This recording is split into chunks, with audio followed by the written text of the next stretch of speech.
Je,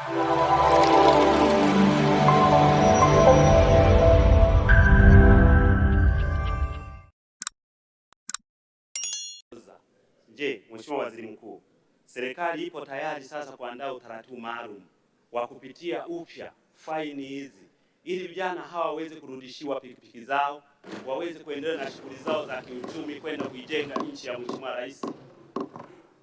Mheshimiwa Waziri Mkuu.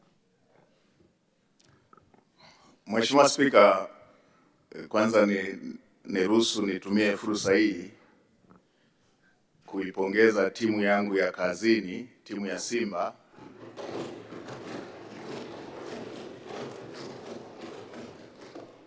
kwa ushindi waliopata kwa mbinde jana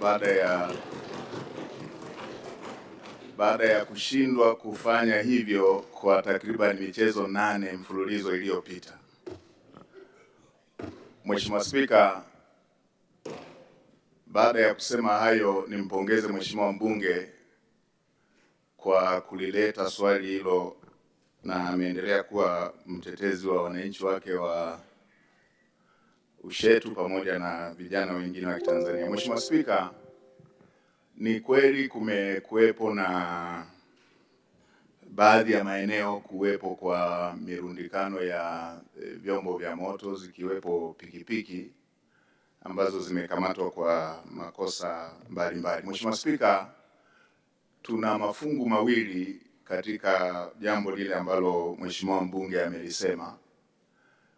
Vipo vyombo vya moto zikiwepo pikipiki ambazo zimekamatwa kwa ajili ya makosa makubwa ambayo yamehusisha uhalifu wa kutumia silaha ama makosa mengine yanayohitaji chombo husika kushikiliwa kama sehemu ya ushahidi, mfano chombo kilichobeba madawa ya kulevya, chombo kilichobeba wahalifu waliofanya uhalifu wa kutumia silaha, ama chombo ambacho kimeshiriki katika makosa mengine makubwa kama ya ubakaji ama mauaji. Mheshimiwa Spika, kwenye makosa haya ya kundi hili la makosa makubwa tumeweka sheria ya kushikilia vyombo hivyo ili viweze kutumika katika taratibu za kiuchunguzi na za kiushahidi kwa kuzingatia sheria zetu za makosa hayo makubwa.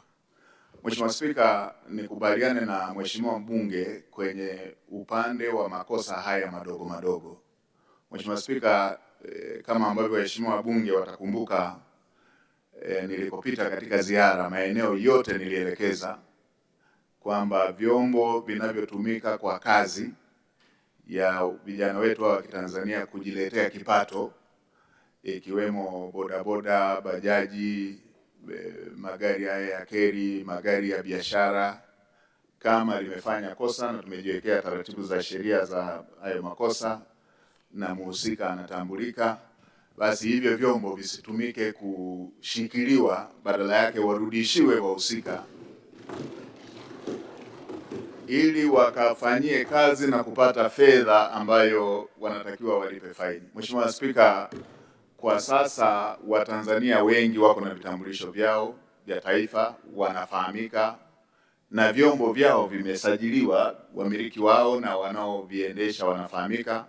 Hakuna ulazima wa kushikilia chombo hicho badala ya kujikita kwenye utaratibu ambao tumejiwekea wa faini, na tumeweka muda ambao aliyefanya kosa anapaswa kuwa amelipa. Mheshimiwa Spika, nitumie bunge lako tukufu kuelekeza tena,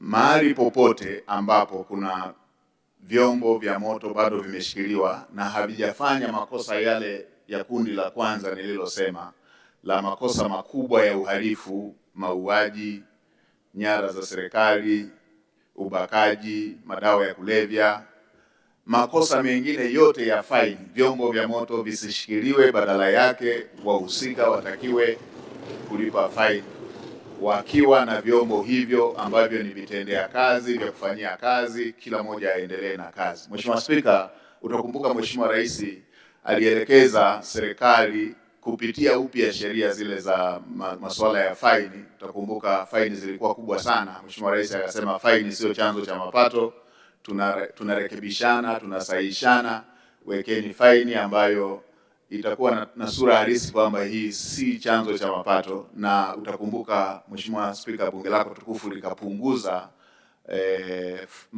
faini zile ambazo zilikuwa zinatozwa kwa bodaboda, bajaji na maeneo mengine, ili kuweza kuhakikisha kwamba zinakuwa faini zinazoweza kulipika.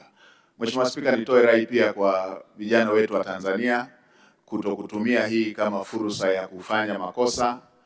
Makosa mengine yanahatarisha uhai wa Tanzania wengine, ikiwemo wale wanaobebwa kama abiria.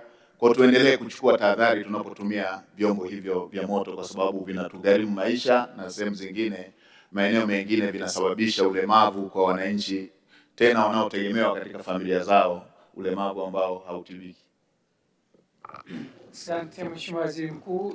Mheshimiwa Dr. Johnson Bahemu. Asante sana Mheshimiwa Spika kwa kunipa nafasi.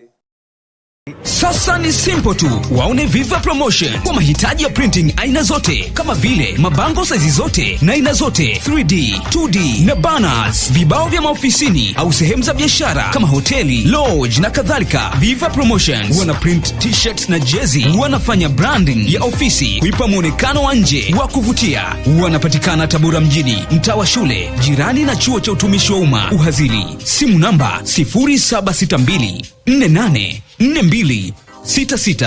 Instagram @viva_promotion.